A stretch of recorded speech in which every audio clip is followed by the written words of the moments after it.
Morning తొందరగా నిద్ర లేచి చకచక ఫ్రెష్ అప్ అయిపోయి బయట నుంచి టిఫిన్ అయితే తెచ్చుకున్నాము. టిఫిన్ తినేసి ఫాస్ట్ గా రెడీ అయిపోయి రూమ్ అయితే చెక్అవుట్ చేసాము. 9:30 వరకు బస్ స్టాప్ కి అయితే వచ్చాము. కానీ మేము వచ్చే ముందే స్వర్ణగిరి బస్ వెళ్ళిపోయిందంట. ఇంకా 1/2 అవర్ వెయిట్ చేసినా బస్ అయితే రాలేదు.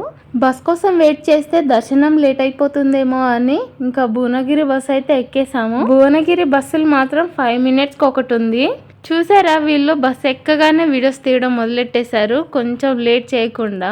ఇంకా నన్ను కూడా ఫేస్ చూపించమంటే నేను కుంకుమ పెట్టుకోలేదు, నేను చూపియను అని చెప్పి ఓవర్ యాక్షన్ చేస్తున్నాను. మా గోల్ అవ్వక ముందే భువనగిరి కూడా వచ్చేసింది. ఇంకా అక్కడ దిగిపోయి ఆటో అయితే ఎక్కేసాము. ఈచ్ వన్ 30 రూపీస్ తీసుకున్నారు. టోటల్ 90 రూపీస్ అయింది స్వర్ణగిరికి.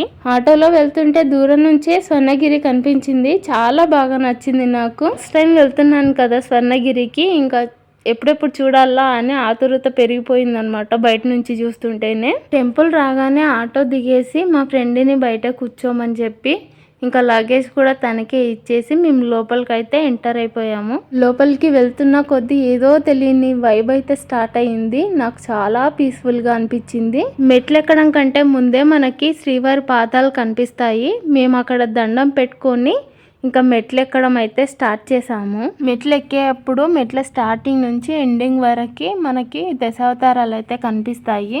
మెట్లన్నీ అయిపోయాక స్ట్రైట్గా వెళ్తే అక్కడే శ్రీవారి కళ్యాణ మండపం కనిపిస్తుంది.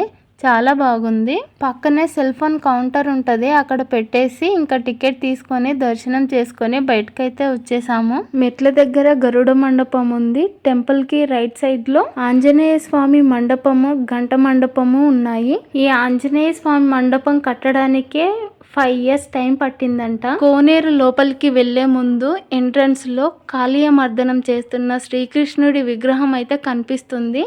వాటర్ తో చాలా బాగుంది విగ్రహం. అక్కడ నుండి స్టెప్స్ దిగి కిందికి వస్తుంటే దీపారాధన చేసుకుంటున్నారు. అక్కడ మేము కూడా దీపారాధన చేసుకొని దండం పెట్టుకొని కోనేరు చూడడానికి లోపలికైతే వచ్చాము. కోనేరులో పడుకున్న విష్ణుమూర్తిని చూసేసరికి నాకైతే గూస్ బంప్స్ వచ్చాయి. చాలా బాగుంది. పూజారులు కూడా వచ్చి పూజ చేశారు. బ్యాక్గ్రౌండ్ లో ఓం నమో నారాయణాయ అని చాంటింగ్ వస్తూ ఉంది. నేనేమో నారాయణ్ని చూస్తూ అలా కొద్దిసేపు ఉండిపోయాను. కొన్ని క్షణాల పాటు నన్ను నేను మర్చిపోయాను అన్నట్టు అనిపించింది. మీరు కూడా ఎప్పుడైనా వీలు చేసుకొని స్వర్ణగిరికి రండి. చాలా బాగుంది. చాలా పీస్ఫుల్ గా అనిపిస్తుంది. కింద కోనేరు చూసిన తర్వాత మళ్ళీ ఒకసారి పైనుంచి కోనేరు చూద్దామని పైకి వచ్చాము.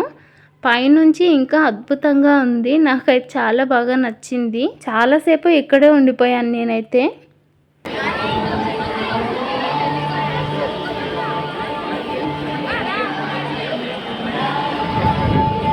ఇక్కడే వీడియోస్ తీసుకుంటూ ఫొటోస్ తీసుకుంటూ నారాయణ్ని చూసుకుంటూ ఇక్కడే టైం స్పెండ్ చేస్తూ ఉంటే బయట మా ఫ్రెండ్ ఉందన్న విషయమే మర్చిపోయాము. ఇంకా ఫాస్ట్గా కిందికి వెళ్ళిపోయి గోలీ సోడా తాగి జర్నీ స్టార్ట్ చేసాము. 1.5 hour ఉప్పల్లో అయితే దిగిపోయాము. టైం కూడా 2:30 అవుతుంది. లంచ్ చేద్దామని చెప్పి పక్కనే ఉన్న హోటల్కి వచ్చేసి ఫుడ్ అయితే ఆర్డర్ చేసాము.